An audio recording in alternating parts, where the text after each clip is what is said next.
see Wow. none of the sounds work or anything. It's awful, you know. Like Everything. yeah. He's speaking backwards. Oh, oh, am That's I? strange. Am I out I to would talk not be slower? surprised at this I point, I just to would let you know. I would have to talk slower, you know, and these buttons aren't doing anything. No one's hearing any sounds or anything, so it must have Wait, are messed you it all hitting up. buttons? What? It's No, on it's the doing it on its own. phone. I guess it's just. The soundboard has developed a mind of its own and it's hitting its own buttons and John has no control over it. It's Oh, possessed. Oh god. I would argue Oh that no. I would argue that I've never had control over it. I just listen to the voices and they tell me.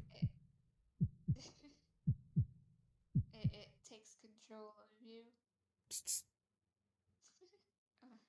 I'll be joining my new publishers now. Nice, nice. So, well, that was a rather skiddingly rough entrance, but welcome to Nikos. I'm Jonathan Albin. This is Making Believe, and with me I have a host of nameless, faceless friends. That well, I hope they're friends. Are they still out there, or did the voices stop talking to me? I don't know. Let me roll a dice and check. Okay. Percentage dice. Yeah, Let's let's see what be we get. all here. I got an 8 and 7. I'm 87%. Well, It's better than. Better than me. I'm only 43% his friend right now. oh Wow, no! Scott, what did he do to you? What? How did I slip down that slippery slope? The trick is you ask why how do you slip down that slippery slope, but the question is what did I actually roll? I Blame it on the dice, Scott. We all know that you are only 43% his friend. Well, the trick is he's using sixers, so he will never get above a 66. So you know. Ah,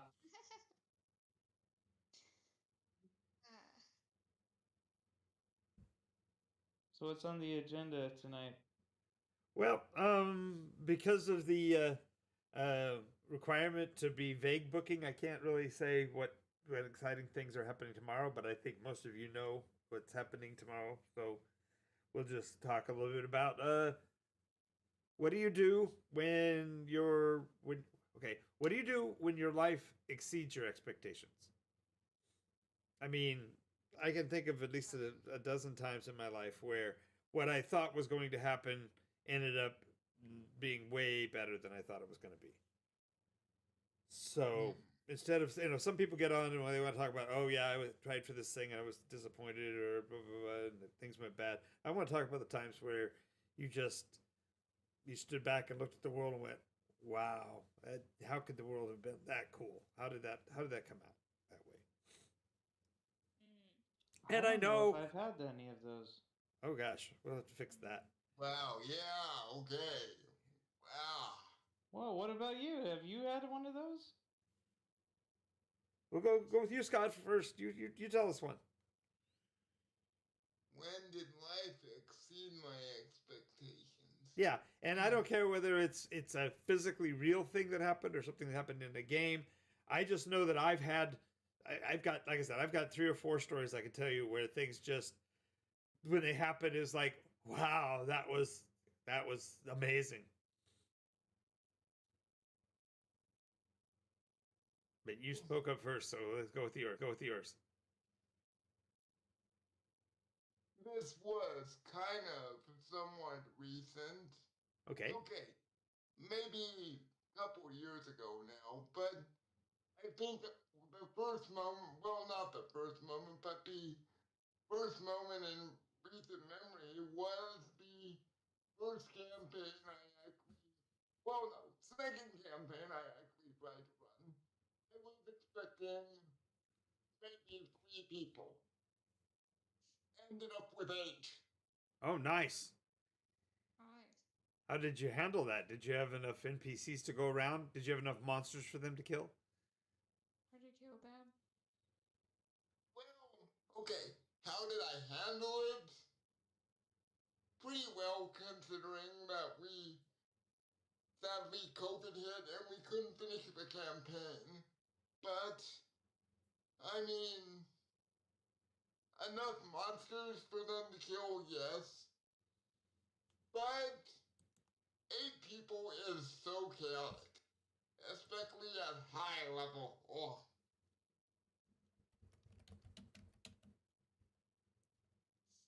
Were they high That level, would be true. or just some of you were worried about it happening in the long term? Well, no, I got them to level 16 and Oh wow, wow! That you say the campaign didn't complete. That's pretty darn close. That's actually yeah, it pretty got awesome. pretty close, but it's just by the end of it, it was very hard to scale. Oh yeah, yeah. That's always And that's all. That's always been an issue for me. see. Largely, That's why whenever I do my rogues galleries, I always make sure I include that draft horse, because that tips the scale no matter what. Terrifying. very easily barbecued, though. Is That's it? all I Is can it really say. though? Is it really? Because I think you remember what it turned into for the Cauldron crew.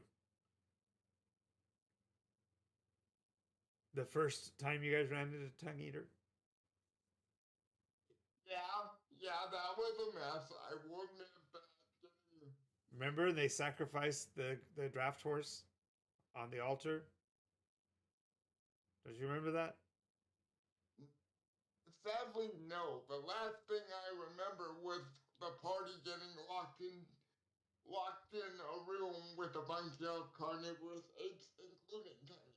Oh, okay, yeah. Just the very next session, I think it was that Tongue Eater made his appearance, and they started using the ritual, and to test it, they brought out the draft horse, which I had used as a teaser in the last Rogues Gallery, and when they killed the horse, it was replaced by this horse demon model that I've got, and it's very creepy looking. It's not a horse. It's some kind of horrible demon thing, big wings and a horse's head and fangs, which is really kind of strange. It's kind of like they took the idea of the Minotaur, foisted it upon a horse, and then gave it wings and a bad attitude, bad disposition. Okay. Horrifying. Yes. That's Very. awesome. Yeah, and I didn't kill any party members in that encounter, but I did. That's when I convinced King Kush that he needed to take the silver cubes that he found and put them on the candle. You did no. You just waited till a couple weeks later. Wait, I think we ran from. What was that? You broke up a bit. I think I was encountering a dragon a couple weeks after that. Well, that was several weeks later. That was Yeah. that was actually after the denouement of killing Tongue Eater. So, but yeah, the dragon was hardly involved. Really different story arc on that one. They found a crazy old man known as Crazy Jared. Yes. Crazy Jared believed that a red dragon lived on the mountain above him, and so there was a red dragon on the mountain above him because Jared was an insane wizard. So that's so crazy. Yeah, well, he actually conjured the dang thing from his memory, Oh. and as long as Jared was awake, the dragon was there. So the trick was you didn't want to fight the dragon; you had to knock out Jared, but you hadn't figured that out. So Which we could not.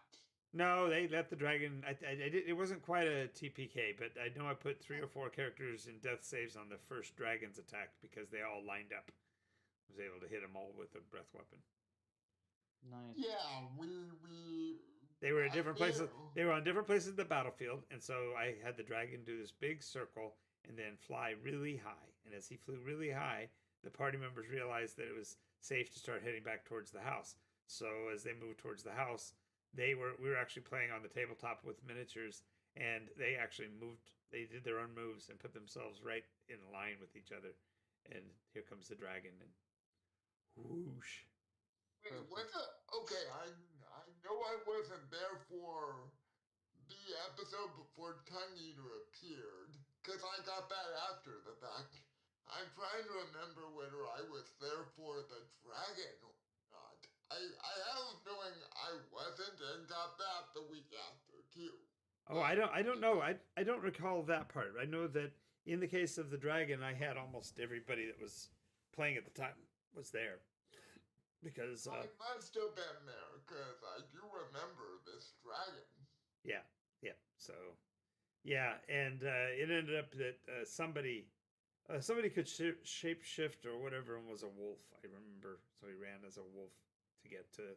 They got to Jared first, and they at first thought they were supposed to protect Jared, so they jumped in front of him, and so they got pasted first. They were the first one to take damage from the dragon.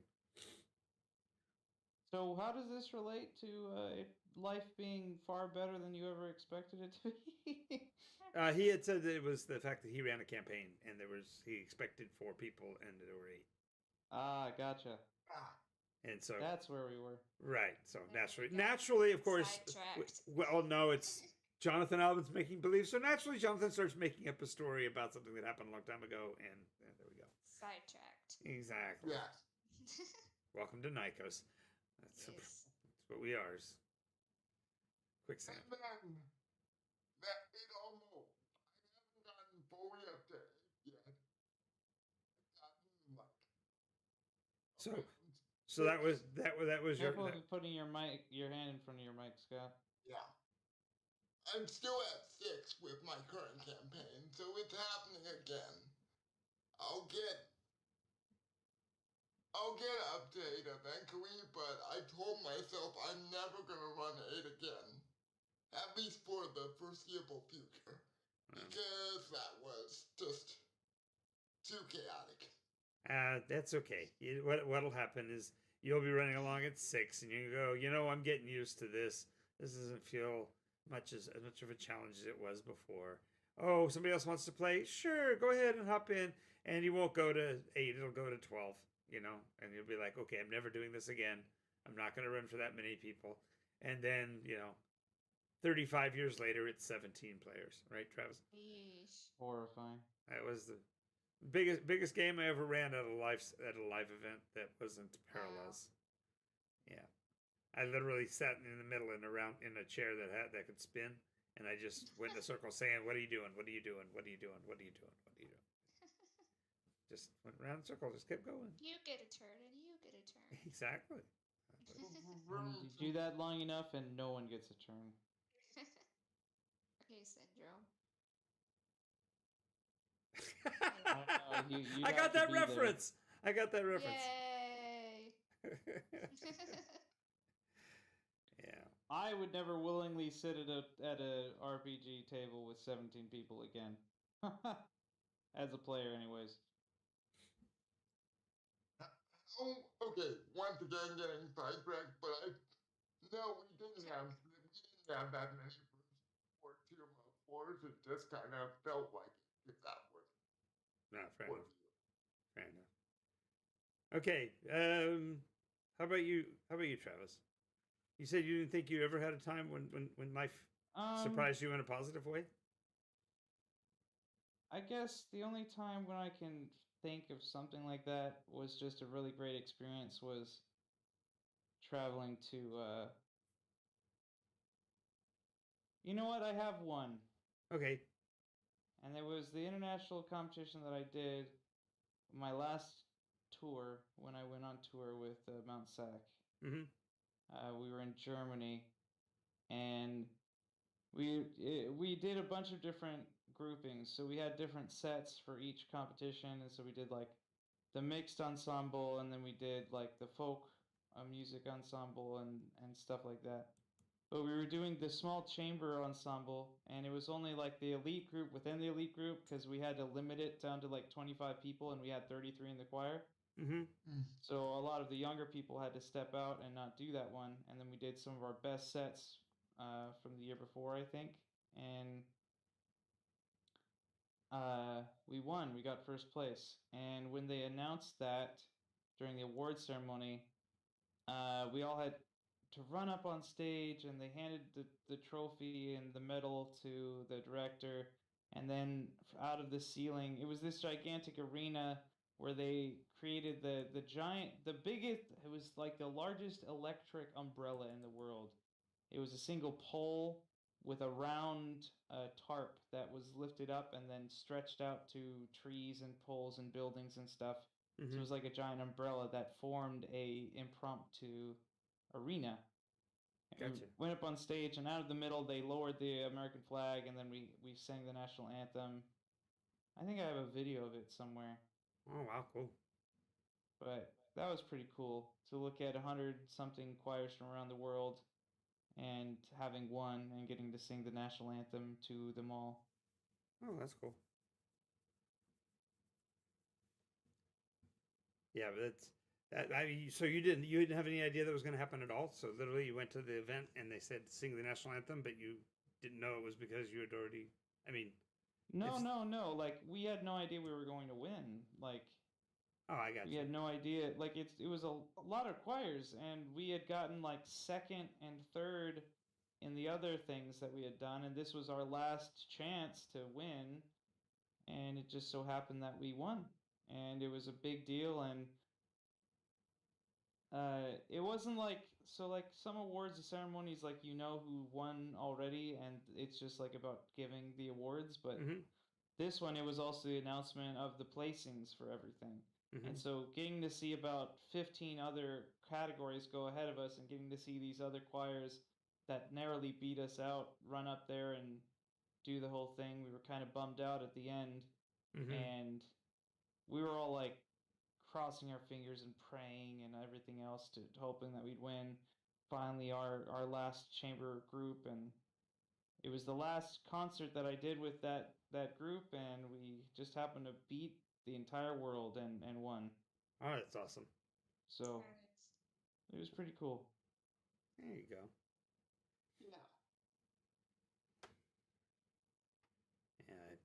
For me, the times that have surprised me are almost always ones where what I thought was going to happen was lackluster or mediocre, and then instead it's breathtaking. I mean, when I first was interviewed, or when they were first talking about me going to work for either Konami or uh,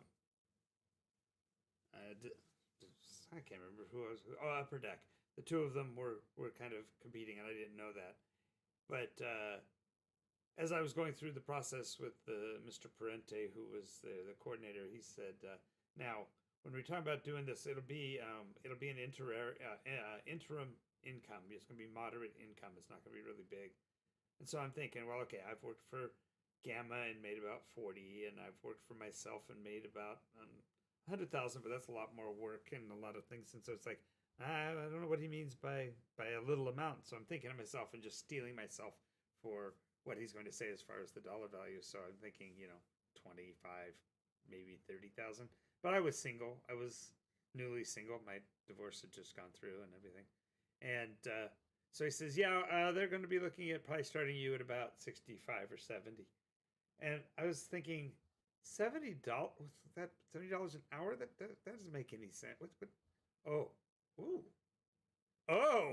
it was like, wow. I hadn't even considered that. And so when I went and did the interviews, of course, you don't think about the money while you're doing the interview part. You're just answering the questions or whatever.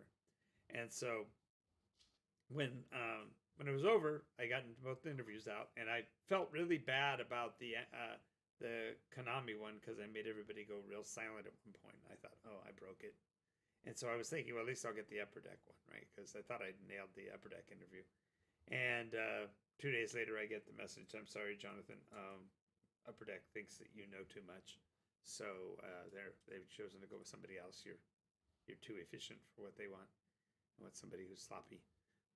Very weird conversation.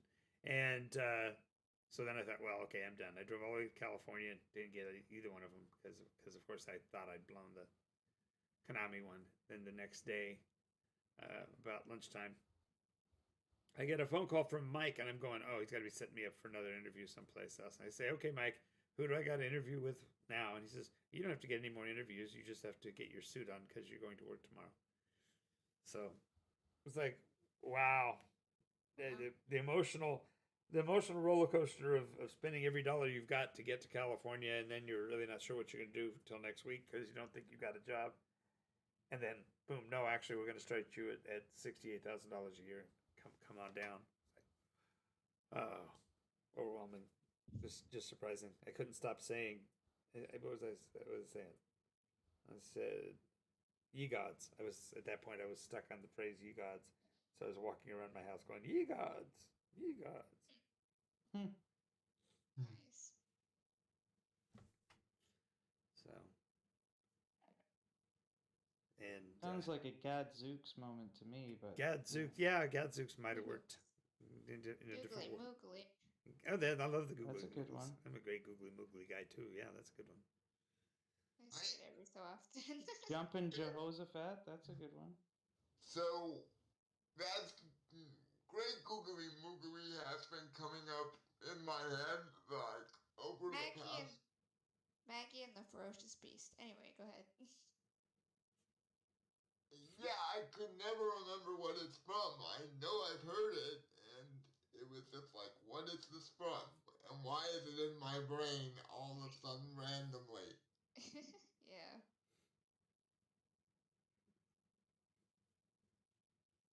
Well, the reason why I asked the question, of course, with what's happening tomorrow being out there looming, uh, that's what I'm hoping for. But I asked the question also because I think sometimes we forget that we create the story of our lives ourselves. I know some people look at life and they think, well, no, you don't. You don't get to control it. You get to make your best attempt, and then the world shuffles its deck of cards and rolls its random dice, and you get stuck with whatever happens. But what I have found is that, for me anyway,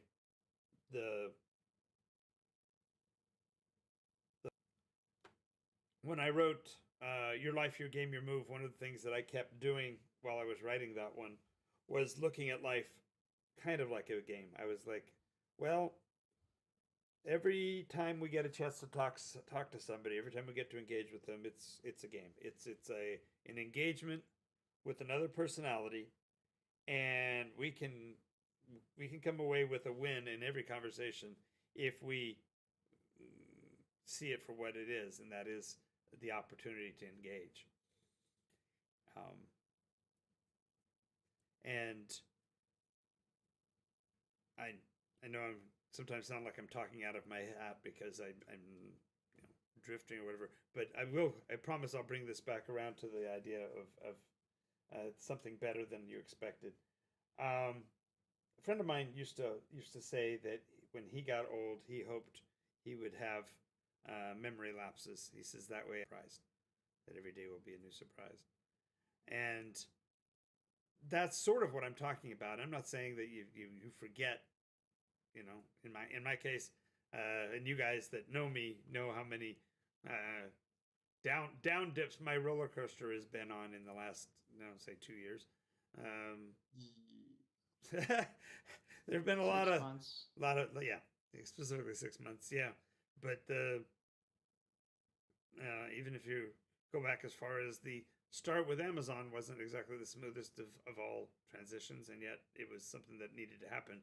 So if you come at life, if you wake up every day and you say, okay, what's on the pipe, what's in today, what is going to be, and you look at it from that excited moment, that excited perspective, then for me at least, there's never a downside to that, because even if it's a bit of bad news, it's just an opportunity to reframe and go, okay, what can you possibly think is good about this situation? What can you possibly do to make this not a bad day? Because the world already throws enough crappy stuff at us, right? So why would we want to bring that to the table with us?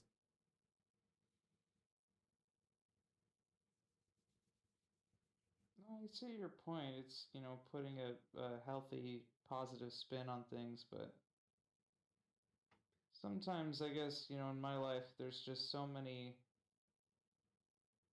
like I don't try to spin things in a better light than what they are, but I do try to learn from them and take benefit from them, but Sure. I still see them as the crappy thing that they are, but Yeah. Yeah. Well, I don't I reap mean you to. benefits from it. Yeah, I wasn't meaning to say that you take a pile of poop and bronze it or something like that. That's not what I'm saying.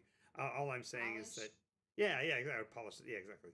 That's a more. I guess it'd be more creative, but that means your hands are closer to it. I was thinking just picking it up and dropping it in the bronze, but which reminds me, there is a very funny story in the Bible about that. Sometime ask me about it. Yes. It's a horrible story. Oof. Instead, what I'm just saying is that you open the front door and there's the steaming pile of not good stuff. Just lifting your foot up and stepping over and saying, "I'll come back when it's dry and pick it up."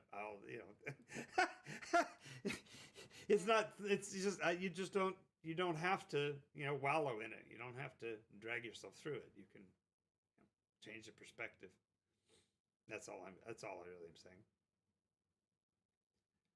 So now, starting down that path, when things don't go right, when you have something bad to deal with, how do you handle it? I mean, one way is to acknowledge it and say, "Yep, that's a bad thing," and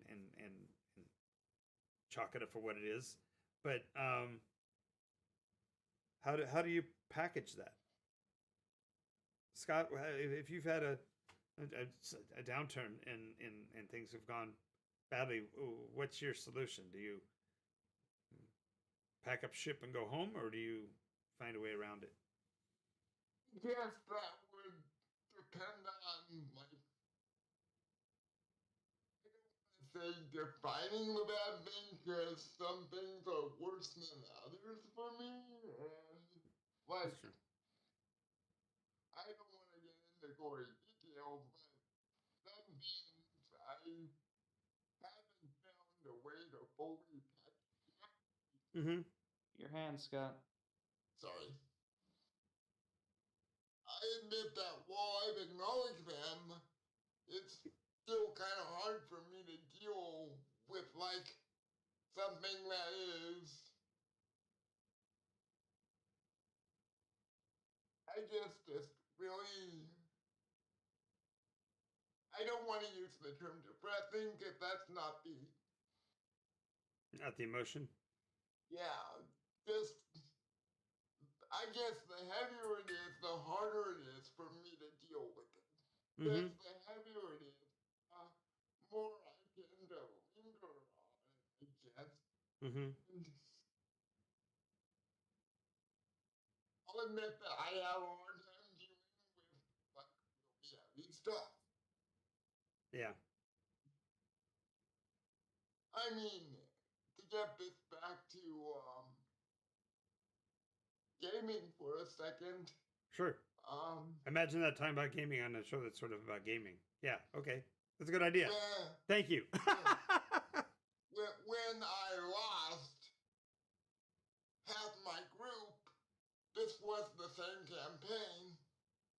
That's one of the reasons we didn't finish it. The other reason was COVID.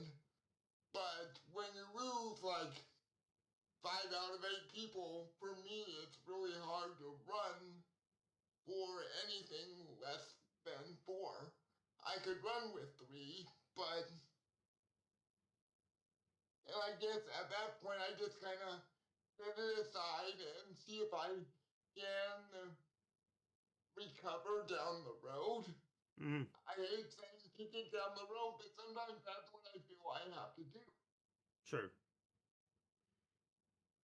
For me, it actually the heaviest of burdens are the ones you do best if you can find somebody else to help carry it. I remember a situation wasn't as dire as losing a player in a group or anything like that. It was something less significant. But if I hadn't called on my friends to help me process it, it could have been a lot worse than it was, because you start thinking that the bad things are happening because you did something to deserve them. You know, somehow you're not worthy of good stuff, you know? Yeah, you know, I admit I've been there Wow. occasionally. Yeah. Indeed. Sometimes at the moment when things like that happen, I just have to stop caring about it. And you just turn off that emotion for a little bit, you know. And then sometimes when you go back to the situation, you have to readjust and change your expectations and almost expect things to go poorly so that they don't hurt so bad when they do. And that's not always the healthiest thing to do, but sometimes you need to do that. And then once you come to terms with what things really are, then you can figure out ways to improve it. But if you ignore it or push it down the road, then you're just stuck with dealing with this horrible situation and not ever being able to change it until you allow that the realness of that situation and that becoming the reality. Then you see it for what it is, what it really is, and then you can figure out ways to improve it. But you can't improve it unless you get down to what really is the cause, what really is the sitch. Yeah.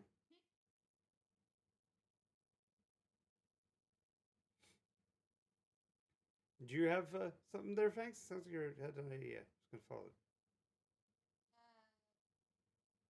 I mean, Not not you. really. Not really.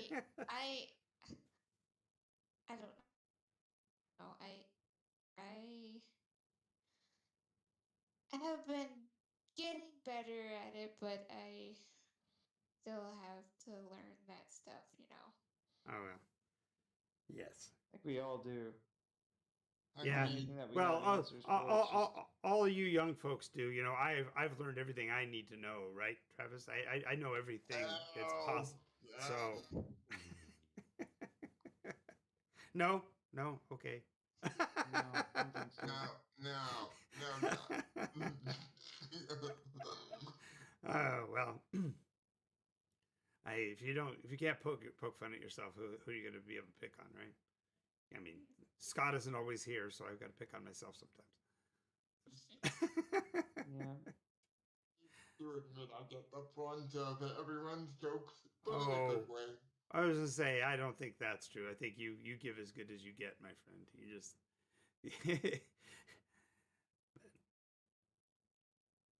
It's all in good fun anyway. Well, yeah. Yep. I think for me that's probably one of the hardest things to remember, because when you're in the middle of something, your emotions get involved and your personality gets involved. I had a situation where I'm not going to name